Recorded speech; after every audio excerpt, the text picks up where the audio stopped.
godaan yang paling besar ya, dalam kehidupan manusia ini adalah wanita. Kita akan melanjutkan bedah buku kita dan ini kajian terakhir membedah buku ini 70 kekeliruan wanita dan kita akan masuk ke yang ke-70.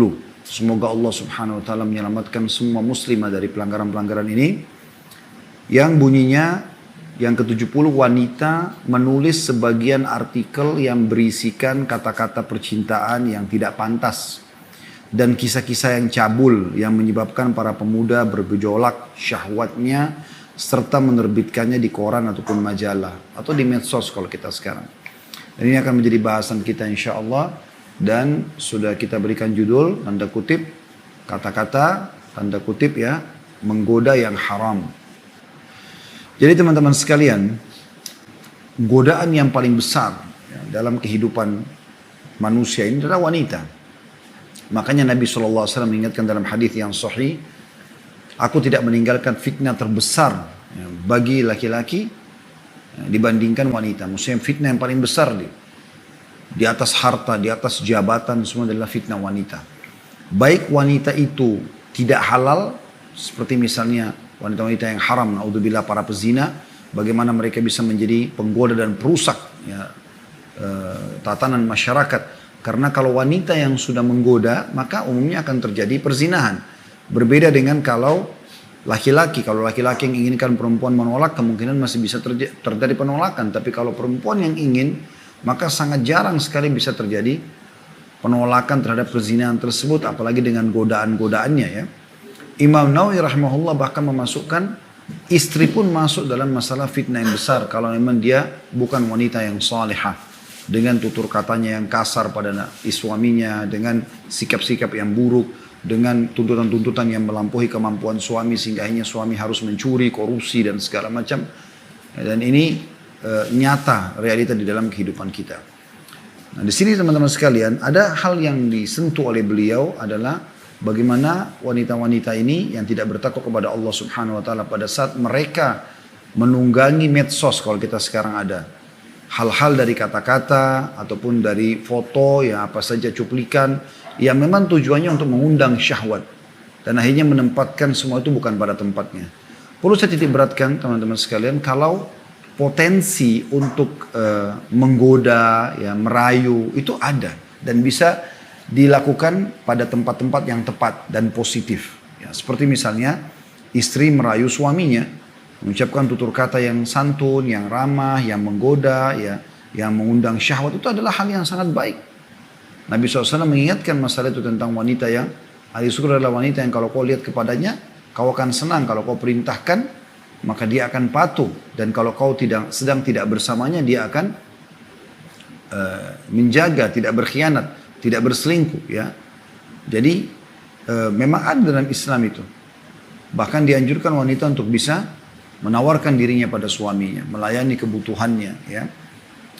Dan ini satu hal yang positif. Pernah terjadi seorang sahabiat yang masyhur ya, yang bernama Ummu Sulaim radhiyallahu anha. Julukan lainnya Rumaisa, ada juga mengatakan Gumaisa ya. Masyhur sekali. Ummu Sulaim ini nama ibunya Anas bin Malik. Dia kebetulan suaminya meninggal, Malik ini. Kemudian dia menikah dengan sahabat suaminya. Suaminya menikah dalam keadaan kafir, si Malik. Kemudian dia menikah sama sahabat temannya, teman suaminya. Namanya Abu Talha. Abu Talha dalam keadaan kafir. Kemudian dia melamar, kata Ummu Sulaim, saya tidak akan ada orang yang menolak lamaran orang seperti kamu, hai Abu Talha. Tapi kau dalam keadaan kafir dan aku dalam keadaan Islam. Kalau kau mau masuk Islam, aku jadikan masuk Islammu sebagai maharku. Kemudian menikahlah akhirnya dengan cara Abu Talha masuk Islam dan menjadilah dia seorang sahabat yang mulia sampai dikaruniakan seorang anak seorang anak laki-laki dari istrinya ini, dari Ummu Sulaim ini, ya, si Abu Talha. Baru melahirkan beberapa hari ternyata anak ini sakit keras dan Abu Talha merasa ketakutan sekali, khawatir kalau sampai anak ini meninggal karena dia sangat sayang anak ini. Karena dia dikaruniai oleh anak laki-laki dari wanita yang dia sukai ya, istrinya sekarang. Maka dia pun izin sama istri, dia mengatakan saya akan ke masjid sebentar, kemudian nanti jaga baik-baik anak ini, saya akan kembali sebentar lagi. Pas suaminya jalan berapa langkah dari rumah ternyata meninggal dunia, si anak tadi. Maka dia pun berkata kepada anaknya, Anas bin Malik, dan juga kepada pembantu di rumahnya, jangan ada yang menceritakan tentang kematian anak ini kepada Abu Talha kecuali saya sendiri. Kecuali saya sendiri. Maka dia pun, kata Anas bin Malik, ibuku dandan pada hari itu dengan dandanan yang sangat luar biasa. Belum pernah secantik itu. Belum pernah sewangi itu. Gitu kan. Dan dia masak masakan terbaiknya sampai Abu Talha pulang. Ini kita bisa bayangkan bagaimana sikap wanita salihah, mukminah seperti ini. Jadi dia dalam kondisi sedih, anaknya meninggal. Tapi dia ingin mendahulukan kegembiraan, bagaimana menyampaikan bahasa meninggal anaknya ini kepada suaminya dengan cara baik supaya suaminya tidak kaget, sebagai bentuk bakti kepada suami sebenarnya. Maka dia pun akhirnya mengajak suaminya makan, sudah suaminya kenyang, kemudian dia merayunya sampai akhirnya terjadi interaksi biologis. Ya, karena dia sangat cantik malam itu, dia sangat wangi, sampai suaminya mau berhubungan biologis. Setelah selesai hubungan biologis, dia berkata kata-kata santun, dia mengatakan, wahai suamiku, bagaimana kalau seandainya ada orang yang menitipkan barang, kemudian dia minta barang itu. Apakah kita harus kembalikan? Kata Abu Talha, tentu saja. Kalau itu amanahnya orang. Maka kata Ummu Sulaim, ketahuilah bahwasanya anakmu telah diambil oleh pemiliknya. Maksudnya Allah SWT. Itu amanah, Allah titipkan. Maka Abu Talha sempat marah mengatakan, kenapa kau biarkan aku menikmati makanan, aku menikmati tubuhmu, baru kemudian kau menceritakan masalah ini. Ummu Sulaim diam saja. Kata Abu Talha, baiklah, kita coba ceritakan kepada Nabi SAW. Maka diceritakanlah. Pada saat bertemu dengan Nabi SAW, Nabi tersenyum. Lalu Nabi mengatakan, apakah kalian sempat hubungan biologis? Kata mereka berdua, iya. Kata Nabi SAW, semoga Allah berkahi. Maka betul dari biologis malam itu, Ummu Sulaim pun hamil, dan mengelahirkan lagi anak. Gitu kan? Dan kata Anas bin Malik, ya, terus saja anak yang lahir itu adikku memiliki keturunan sampai 11 orang keturunan yang lainnya. Allah SWT berkahi. Tapi saksi bahasan kita bagaimana sikap Ummu Sulaim radhiyallahu anha yang berdandan, yang merayu suaminya. Dan ini bagian daripada syariat. Dan kita juga tahu kisah masyhur tentang Ummu Darda yang akhirnya tidak dandan lagi karena suaminya merasa tidak butuh dengan dia. Artinya ada perintah untuk itu. Ya, ada perintah untuk itu. Bagaimana dibolehkan wanita justru untuk menghidupkan syahwat suaminya, memenuhi kebutuhannya dengan tutur kata, dengan segala macam. Dan kita tahu tentang surga, bagaimana para bidadari melantunkan syair-syair yang indah buat suaminya nanti di surga, kemudian memiliki kecantikan, pakaian yang bagus, dan segala macam hal. Jadi memang ada, tetapi potensi ini hanya boleh saudariku dipakai untuk atau kepada orang yang halal saja, yaitu suami. Dan kalau Anda sudah berstatus istri, maka lupakan semua laki-laki, tidak terkecuali, siapapun dia, setampan apapun dia, gitu kan, secerdas apapun dia, tutup semua pintu itu. Karena tidak ada poliandri dalam Islam. Anda tidak boleh bersuami dua, Anda hanya bisa bersuami satu. Maka setelah Anda menikah, berbaktilah, isi sisa umur itu semua dengan kebaikan-kebaikan, ya, agar Anda meraih surga dari suami tadi. Karena siapapun istri yang meninggal sementara suaminya ridho, maka ya, akan terbuka baginya 8 pintu surga, dia boleh masuk dari manapun yang dia inginkan. Sebagaimana dijelaskan di dalam hadis yang sahih. Maka ini teman-teman sekalian harusnya menjadi sebuah poin penting. Nah, kalau potensi tadi merayu, dandan, wangi, kecantikan ini untuk dipamer dan dilakukan untuk kemaksiatan, maka ini yang haram. Sebagaimana sekarang banyak wanita bahkan muslimah tidak bertakwa kepada Allah Subhanahu wa taala. Mereka sibuk mengumbar cuplikan-cuplikan, jogetan, kata-kata yang menggoda, tulisan-tulisan yang akhirnya membuat lawan jenisnya menggoda dia. Dan bukan cuman pada saat mereka masih gadis, ya. Ya mungkin itu lebih ringan karena memang belum ada pasangannya, tapi tetap berdosa. Dia bukan berstatus sebagai istri orang, tapi dia juga masih membuka pintu-pintu kemaksiatan tadi. Dan ini harus ditutup. Anda adalah aurat, wahai muslimah. Kapan Anda keluar, maka syaitan akan memperhatikannya. Kata Nabi SAW, istashrafah syaitan.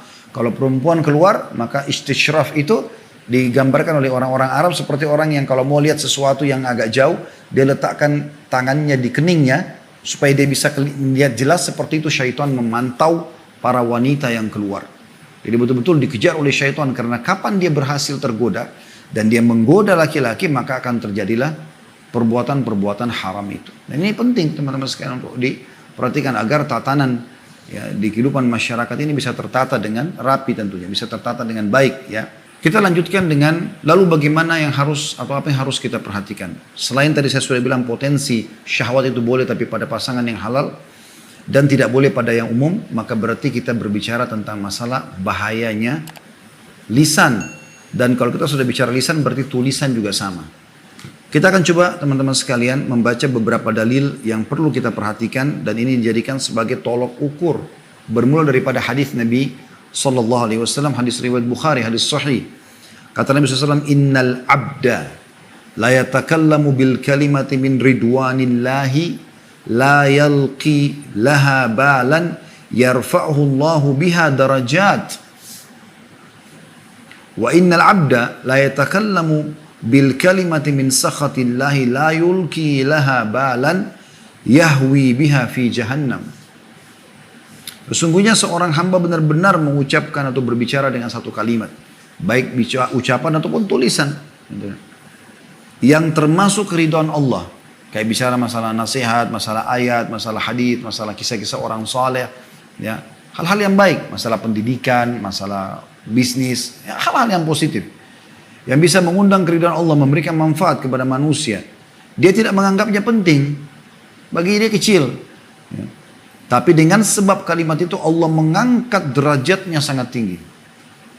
Mungkin dengan satu kalimat, satu nasihat, satu kisah, satu ayat, satu hadis. Ya.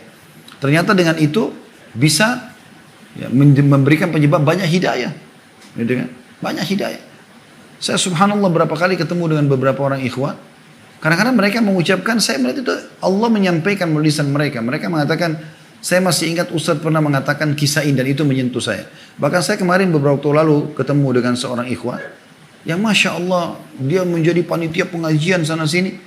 Kemudian saya sangat terharu mendengar pada saat dia mengatakan, Ustadz ya, saya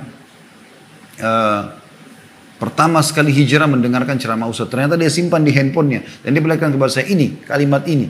Ya. Saya subhanallah pada saat itu berpikir, pada saat saya menyampaikan, saya tidak pernah berpikir akan ketemu sama orang ini dan atau menjadi penyebab hidayahnya orang ini. Tapi dia mengatakan hampir setiap saya ketemu sama siapapun yang datang menjenguk saya ketika bertemu dengan saya, pasti saya perdengarkan cuplikan ceramah itu. Dan banyak sekali orang yang sadar hijrah justru dengan itu. Dari mana teman-teman kita pernah berpikir satu kalimat, satu hadis, satu ayat yang kita sampaikan ternyata bisa mengubah orang. Hal-hal yang baik, ucapan yang baik. Saya juga pernah menasihati seseorang, Masya Allah sekarang menjadi seorang da'i yang masyhur juga. Gitu kan? Dulu dia sangat jauh, sampai saya tanya kenapa akhi nggak buat taklim seminggu sekali pakai kitab ini. Setelah saya ketemu sama dia mungkin sekitar 10 tahun setelah itu. Terus dia ketemu sama saya lalu dia mengatakan, Ustadz masih ingat sama anak, ketemu di masjid. Saya sudah lupa deh karena jenggotnya sudah panjang, bahkan lebih panjang dari saya, isi pengajian gitu kan. Terus saya bilang, oh iya, masih ingat akhirnya. Terus dia bilang, ingat dulu antum nasihatin anak. Gara-gara itu, anak sekarang akhirnya alhamdulillah terjun ke dakwah. Masya Allah, la hawla wa la quwata illa billah. Bagaimana kata-kata yang mungkin sederhana teman-teman, tapi ternyata punya pengaruh sangat besar. Itu yang harus kita lakukan. Bagaimana Anda tahu sebuah hadis Anda kirim di grup WA, Anda pasang di status sebuah nasihat, potongan ayat, ya. Atau cuplikan lah yang kita kirim ya, mungkin 1 menit atau kita mungkin kirim jadwal pengajian ya, seperti ini misalnya lagi ada live Anda kirimkan, mungkin subhanallah dari sekian banyak orang yang mungkin kita tidak kenal pun yang ikut gara-gara kiriman tadi bisa mendapatkan hidayah dan kita panen pahalanya. Itu Allah bisa angkat derajat yang sangat tinggi. Kemudian dikatakan dan sesungguhnya dalam hadis ini masih lanjutnya, seseorang benar-benar berbicara dengan satu kalimat yang mengundang murkanya Allah. Dan dia tidak menganggapnya penting. Ngobrol masalah cerita tentang kenikmatan dia berzina, kenikmatan dia minum khamar, kenikmatan dia narkotika, kenikmatan ini dan itu. Segala macam hal yang dia lakukan dari kemaksiatan. Dia tidak sadar ternyata dengan kisah yang dia sampaikan itu membuat ada orang di depan dia yang juga akhirnya melakukan perzinahan tersebut. Atau ingin mencoba perzinahan tersebut, atau ingin mencoba narkotika, atau mencoba obat-obat khamar, minuman keras, atau mencoba rokok, atau apa saja. Karena kata-kata yang dia ucapkan. Maka dengan itu, Allah melemparnya ke dalam neraka jahanam. Jadi harus hati-hati. Ya. Apalagi sekarang zamannya medsos ya. Anda taruh satu cuplikan saja di YouTube, di Instagram, di Facebook, atau apalah sekarang cukup banyak jenis-jenis yang sama. Bukan cuman orang Indonesia yang bisa nonton, orang luar pun nonton. Berapa banyak dosa yang akan dipanen. Ya. Dan sebaliknya kalau kita pasang atau menyebarkan cuplikan yang baik, positif, maka berapa banyak juga yang orang yang kita bisa dapatkan pahalanya. Al-Hafidh Ibn Hajar rahimahullah berkata, dia tidak menganggap penting dalam potongan hadis, yakni dia tidak memperhatikan dengan fikirannya dan tidak memikirkan akibat perkataannya, serta tidak menduga bahwa kalimat itu akan mempengaruhi sesuatu. Ini diambil dari Fathul Bari Syarah Sahih Bukhari tentunya. Juga ada satu ulama yang wafat tahun 412 Hijriah, cukup lama ya, sekitar 1000 tahun yang lalu, bernama Abu Ali Ad-Daqqaq rahimahullah. Beliau mengatakan al-mutakallamu bil batili, al-mutakallimu bil batili syaitanun natiq was-sakitu 'anil haqqi syaitanun akhras. Ya. Orang yang berbicara dengan kebatilan adalah syaitan yang berbicara. Kapan kita berbicara berbau hal-hal yang haram, kebatilan, syahwat yang haram, ya, maka itu berarti syaitan yang sedang bicara. Cuma dia menunggangi kita. Itu berarti sesat, syaitan penghuni neraka. Dan sedangkan orang yang diam dari kebenaran adalah syaitan yang bisu.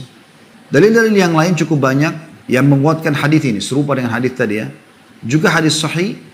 Kata Nabi SAW, Inna rajula la yatakallam bil kalimati la yara biha ba'san yahwi biha sab'ina kharifa finnar. Sesungguhnya ada orang-orang yang berbicara dengan satu kalimat yang dia sama sekali tidak menganggap ada bahayanya. Tapi ternyata dengan kalimat tersebut dia terjungkal ke dalam api neraka sedalam 70 tahun. Dia memberikan contoh-contoh, dia cerita tentang apalah ya. Ya, seperti sekarang banyak sekali orang di medsos sosial malah sengaja mengundang orang agar bangkit syahwatnya, agar menjadi penghuni neraka, ya, bangga menjadi penghuni neraka dan segala macam hal yang aneh-aneh ya. Bukannya dia menjadi orang baik, malah dia menjadi orang buruk. Ya. Dan ini dia tidak menganggap tidak masalah, saya cuma ngomong kok gitu kan. Seperti itu. Dan ini mirip dengan kaum-kaum munafikin di zaman Nabi SAW. Mereka begitu modelnya. Ngomong, setelah nanti ditegur baru mereka mengatakan innama kunna nakhudu wa nal'ab. Kami cuma bercanda ya Rasulullah. Maka Allah mengatakan qul abillahi wa ayati wa rasulukum kuntum tastahzi'un. Apakah pada Allah, pada Rasul dan pada ayat-ayat Allah kalian bercanda, olok-olok? Gitu. Jadi dilarang. Di dalam riwayat yang lain, masih riwayat yang sahih, riwayat Imam Muslim, kata Nabi SAW, innal abda la yatakallam bil kalimati ma yatabayyanu ma fiha yahwi biha finnari ab'ada ma bainal masyriqi wal maghrib ab'ada ma bainal masyriqi wal maghrib. Dua kali Nabi SAW ulangi akhirnya. Artinya sungguhnya seorang hamba benar-benar berbicara dengan satu kalimat, baik lisan ataupun tulisan, yang ia tidak mengetahui secara jelas maksud yang ada di dalamnya. Namun dengan sebab kalimat itu dia terjungkal dalam api neraka sejauh timur dan barat. Sejauh timur dan barat. Jadi tadi dilemparkan dalam api neraka. Kemudian dilemparkan 70 tahun. Ya. Kemudian juga ini dilemparkan sejauh jarak timur dan barat. Ini luar biasa. Maka hati-hati teman-teman dengan kata-kata. Ini berbahaya sekali. Pernah ada seorang sahabat sangat cerdas. Dia bertanya begini kepada Nabi SAW. Ini Sufyan bin Abdullah Al-Thaqafi radhiyallahu anhu. Masyhur dengan kesolehannya. Beliau berkata, Qultu ya Rasulullah, saya berkata kepada Nabi SAW, bi amrin a'tasimu bihi, perkara yang saya bisa berpegang teguh padanya, supaya saya selamat di dunia dan di akhirat. Hubungan saya sama Tuhan Allah baik, hubungan dengan makhluk juga baik. Qala qur rabbi Allah thumma istaqim. Ikrarkan, ucapkan, tuliskan ya. Tuhanku Allah, ikrarkan dengan lisanmu itu. Kemudian istiqamalah. Apa yang Allah perintahkan kerjakan, apa yang Allah larang jauhi, apa yang halal nikmati, apa yang haram jauhi. Qultu ya Rasulullah, ma akhwafu ma takhafu alayya. Setelah itu ya Rasulullah, setelah saya faham, saya mengikrarkan Tuhanku Allah lalu saya istiqamah. Saya mulai menjalankan perintah, meninggalkan larangan. Apa yang paling Anda takuti? Maknanya adalah yang nanti bisa merusak itu. Rusak iman saya kepada Allah, juga saya jadi tidak istiqamah. Maka dikatakan fa'akhadha bilisani nafsi thumma qala hadha. Maka Nabi SAW pegang lidah beliau, Kemudian beliau tarik, beliau mengatakan ini. Perkataan ini. Ya. Kalau apa hubungannya dengan tulisan di meja Ustaz? Ada hubungannya, karena perkataan bisa jadi tulisan. Umumnya juga orang berkata-kata kemudian ditulis, kan gitu. Syekh Hussein Al-Awaishi berkata, sesungguhnya sekarang ini sesuatu yang manusia merasa amat tentram terhadapnya ialah lidah mereka. Padahal lidah yang paling dikhawatirkan Nabi SAW atas umatnya. Dan yang nampak lidah itu seolah-olah pabrik keburukan, tidak pernah lelah dan bosan. Dalam Musnad Imam Ahmad ada hadis yang mulia. Nabi SAW bersabda, "La yastaqimu imanu 'abdin hatta yastaqima qalbahu atau qalbuhu. Wa la yastaqimu qalbuhu hatta yastaqima lisanuhu. Wa la yadkhulu rajulul jannah la ya'manu jaruhu biwa'iqah." Ketahuilah iman seorang hamba tidak akan istiqamah. Nggak akan bisa tetap kokoh sampai dia meninggal, sampai hatinya istiqamah.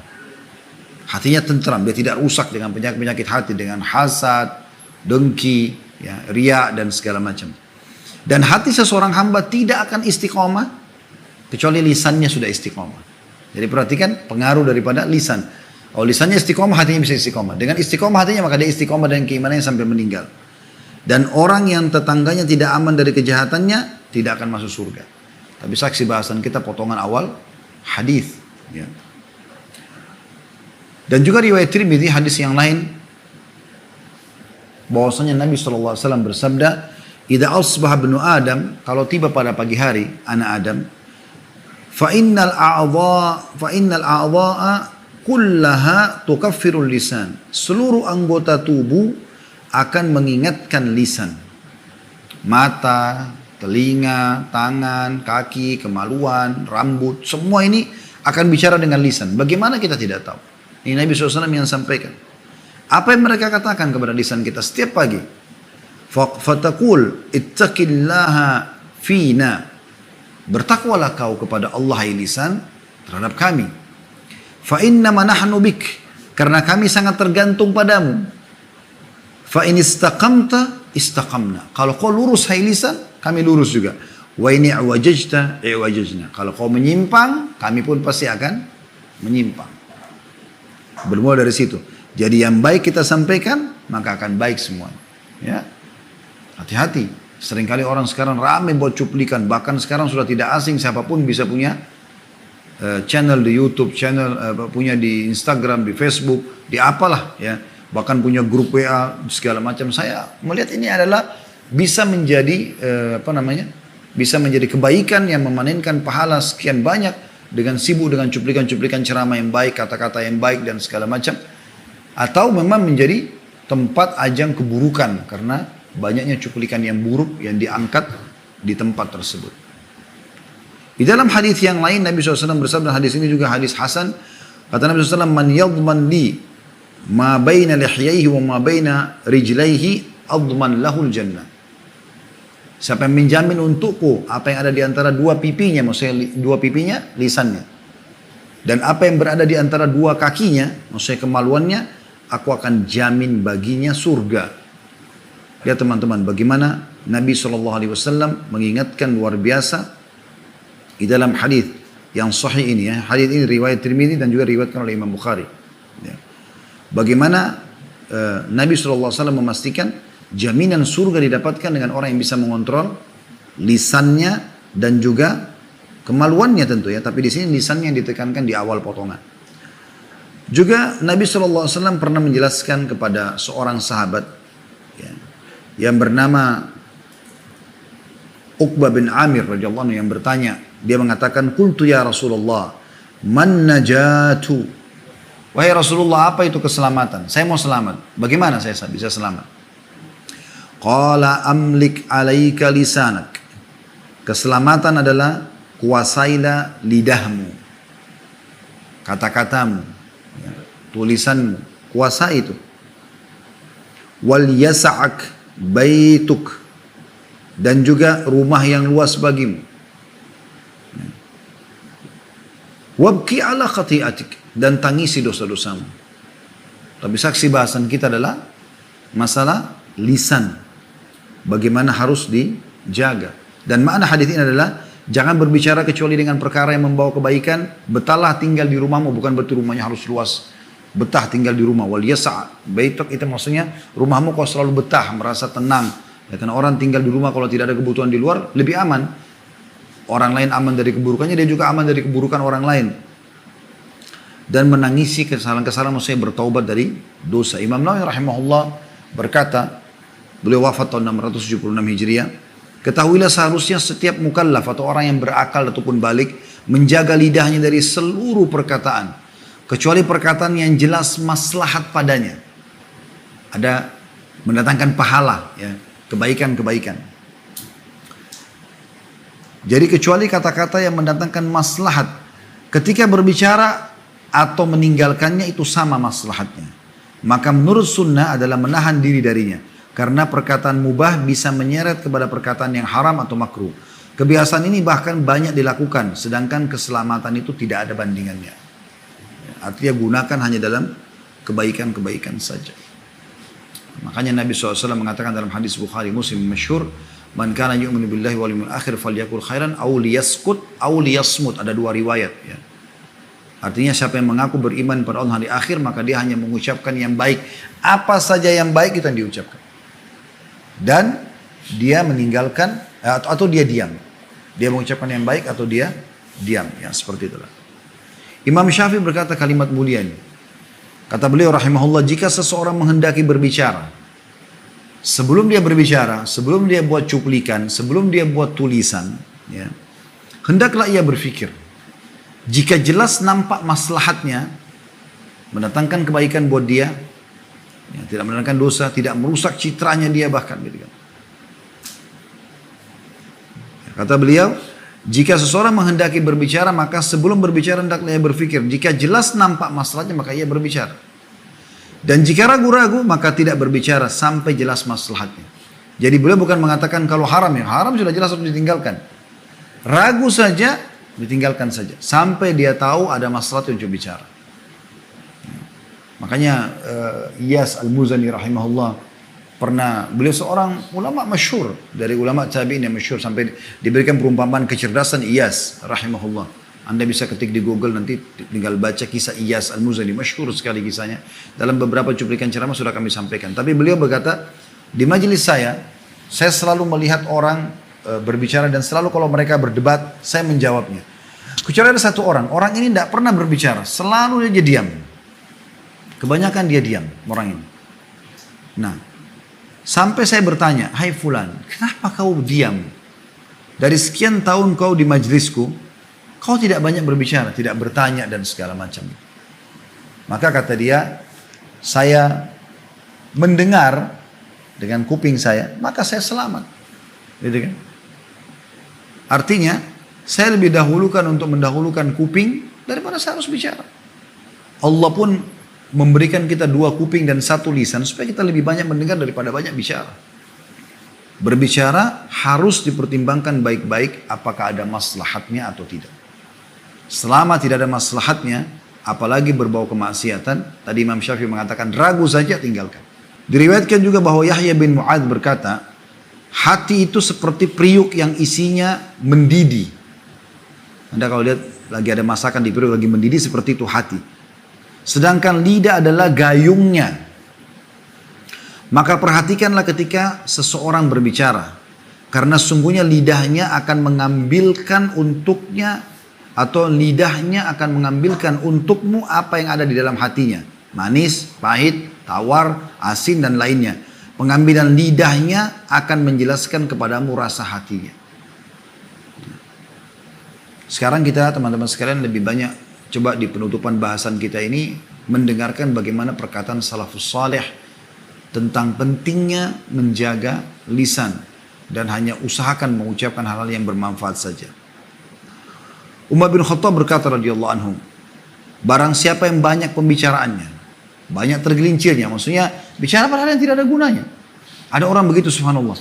Pada saat ketemu ngomong aja, dari awal ketemu sampai kita pisah, seperti tidak ada kesempatan kita untuk berbicara. Dia aja yang bicara terus.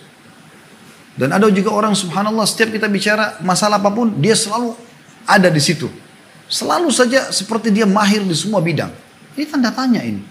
Kenapa orang ini seperti itu? Dan harus hati-hati. Atau ada orang, pertama kita ketemu sama dia, dia sudah menceritakan tentang keburukan suaminya, keburukan istrinya, keburukan temannya, keburukan atasannya, keburukan gurunya, keburukan rumahnya. Ini satu waktu dia akan bicara tentang keburukan kita tentunya. Kalau sekarang saja dia bicara begitu, maka tentu saja dia akan bicara orang lain. Jangan jadikan sebagai teman. Kalau ada orang justru pada saat kita duduk, kemudian kita temukan dia jarang berbicara, ataupun kalau dia berbicara selalu yang bermanfaat, ya, maka ini dijadikan sebagai teman.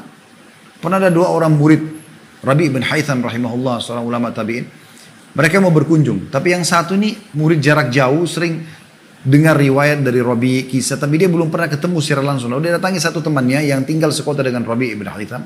Kemudian dia mengatakan, kita ke sana. Tapi saya mau tanya dulu, bagaimana cirinya guru kita ini? Apakah kita biarkan beliau yang bicara menjelaskan hukum agama lalu kita ambil istifadah, ambil manfaat, atau kita yang bertanya?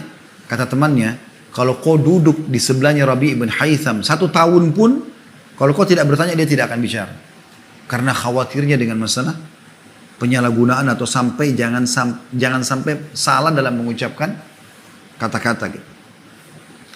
Ibnu Mas'ud berkata, radhiyallahu anhu, sahabat Nabi yang mulia, beliau pernah bersumpah atas nama Allah mengatakan, demi Allah, tidak ada di muka bumi ini sesuatu yang lebih pantas terhadap lamanya penjara daripada lidah. Di muka bumi ini tidak ada sesuatu yang lebih pantas menerima lamanya penjara daripada lidah. 2 kali beliau ucapkan. Artinya penjara, Anda tahu bagaimana kalau penjara? Orang dikurung. Lisan itu lebih baik dipenjarakan dari kata-kata. Kecuali yang bermanfaat. Anda bertanya kabar orang, berdoa, berzikir, menyampaikan ilmu, ya, bertanya tentang agama, hal yang baik. Motivasi dan segala macam. Tapi kalau sudah berbau kemaksiatan, maka tidak ada kebaikan padanya. Syakik berkata, Abdullah bin Mas'ud pernah bertalbiyah di Bukit Safa. Kemudian berseru, wahai lidah. Bukit Safa yang ada di Masjid Haram pada saat jalan antara Safa dan Marwah lagi sa'i. Setelah beliau bertalbiyah, beliau mengatakan, wahai lisan, didengar oleh Syakik, muridnya dia. Katakanlah kebaikan, niscaya engkau mendapatkan keberuntungan. Diamlah, niscaya engkau akan selamat sebelum engkau menyesal.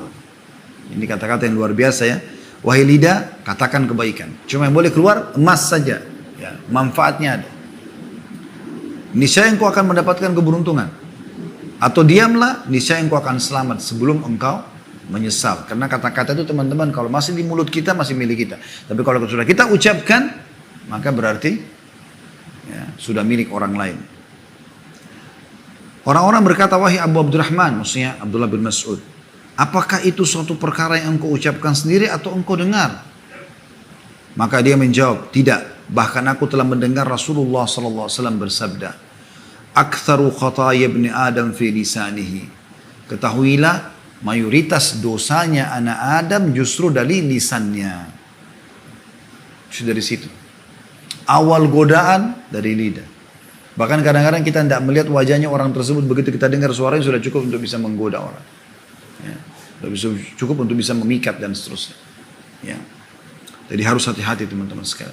Bagi teman-teman yang masih selalu sibuk dengan medsos, mengangkat joget-jogetnya, kata-katanya menggoda, apalagi perempuan syahwat sengaja memamer-mamer auratnya, maka bertakwa kepada Allah Subhanahu wa taala, berhentikan segera itu. Hapus semuanya itu. Ya. Bertobat kepada Allah SWT sebelum tiba waktu di mana Anda menyesal. Ingat, pujian semua orang yang di sekitar kita itu hanya sekedar pujian saja. Mereka juga tidak akan menginginkan kecuali menikmati saja. Dan pada saat kita meninggal, mereka hanya paling jauh, teman-teman kita pun yang sibuk dengan memuji kita, berdiri di atas liang kuburan. Setelah itu mereka akan pulang dan melakukan aktivitas yang lain. Ibnu Buraidah berkata, aku pernah melihat Abdullah bin Abbas radhiyallahu anhu memegangi lidahnya sambil berkata, celaka engkau, katakanlah kebaikan, engkau mendapatkan keberuntungan, atau diamlah dari keburukan, niscaya engkau selamat. Jika tidak, ketahuilah bahwasanya engkau akan menyesal. An-Nakhai berkata rahimahullah, manusia binasa pada harta yang melebihi kebutuhan dan pembicaraan yang melebihi keperluan. Artinya sudah tidak diperlukan lagi tapi terus saja digunakan untuk berbicara. Atau diceritakan dalam seorang bernama cerita, dia mengatakan, aku pernah bermimpi bertemu dengan seorang ulama besar. Tapi ini tidak sempat dinukil nama orang ini ya. Dan ini dinukil dari kitab Afalatul Lisan di halaman 160 sampai 161. Dia berkata, aku pernah bertemu dengan seseorang alim besar. Kemudian orang alim itu ditanya tentang keadaannya dalam mimpi. Lalu dia bercerita pada orang ini, aku diperiksa tentang satu kalimat yang dahulu aku ucapkan, yaitu dahulu aku pernah mengatakan manusia sangat membutuhkan hujan. Aku ditanya, tahukah engkau bahwa aku, maksudnya Allah, lebih mengetahui terhadap maslahat hamba-hambaku. Artinya orang ini cuma bilang betapa butuhnya manusia dengan hujan. Kalimat itu saja sudah cukup untuk Allah hisab dia. Allah tanya dia, bukankah aku lebih tahu tentang kebutuhan hambaku? Ada apa kau bicara tentang hujan dibutuhkan oleh hambaku? Sampai bicara seperti itu mungkin biasa dianggap oleh sebagian orang. Tapi subhanallah tetap Allah subhanahu wa ta'ala menjadikannya sebagai sebuah hisab. Dalam sebuah riwayat disebutkan ada seseorang dulu di Madinah, dia berkata kepada temannya ini ahli maksiat, diingatkan sama dia, jangan bermaksiat, tobatlah. Temannya tidak mau tahu, terus saja begitu. Sampai dia kena jengkel, dia bilang sama temannya, kau tidak akan diampuni sama Allah. Maka Nabi SAW menerima wahyu pada saat itu dan Nabi SAW mengatakan, Allah berfirman, siapa orang ini yang begitu beraninya mengatakan Allah tidak akan mengampuninya? Ketahuilah aku telah mengampuni orang itu dan aku telah hancurkan amalmu. Justru orang yang sengaja menggunakan kata-katanya dalam menyalahkan orang lain, apalagi memvonis masalah kekafiran atau tidak akan diampuni oleh Allah SWT, maka Allah justru memaafkan orang yang divonis tadi, dan orang yang memvonis ini justru dihancurkan amal-amalnya. Sebagian salaf berkata, seorang mukmin ialah orang yang menyedikitkan perkataan dan memperbanyak amal. Adapun orang munafik yang memperbanyak perkataan dan menyedikitkan amal. Ada orang subhanallah kalau kita lagi ngomong sama dia enak gitu ya. Karena yang diomong itu selalu kebaikan-kebaikan. Dan kalau tidak perlu ya diam. Beraktivitas yang lain gitu kan. Tapi ada orang subhanallah kadang-kadang kita jadi sulit untuk berbicara karena dia dari awal sampai akhir terus berbicara kan kita tidak tahu arahnya kemana. Dan biasanya orang seperti ini yang selalu menggunakan perkataan melampaui dari keperluan. Dan sebagai penutup sebagian salaf juga berkata, diam adalah ibadah tanpa kelelahan. Artinya kalau kau diam yang tidak diperlukan maka tidak ada kelelahan. Ibadah itu diam. Karena Nabi SAW mengatakan siapa yang beriman kepada Allah hari akhir dia ucapkan yang baik atau dia diam gitu kan. Berarti diam itu kalau kita niatkan ya karena mengikuti sunnah Nabi SAW ibadah. Dikatakan oleh beliau, diam adalah ibadah tanpa kelelahan. Keindahan tanpa perhiasan. Indah dia, tapi tidak dihias. Orang yang diam itu disegani. Biasa gitu. Kewibawahan tanpa kekuasaan. Wibawahnya jadi muncul walaupun dia tidak punya kekuasaan. Anda tidak perlu beralasan karenanya dan dengannya aibmu tertutupi. Jadi tidak perlu ada alasan. Kalaupun orang tanya kenapa kau diam, kita tidak ada ruginya walaupun kita tidak jawab. Dan juga dengan itu aibmu tertutup. Karena kebanyakan aib orang terbuka dari mana? Dari lisan dia. Karena dia yang memulai semua itu. Ya. Allahu a'lam. Jadi ini bahasan kita insya Allah.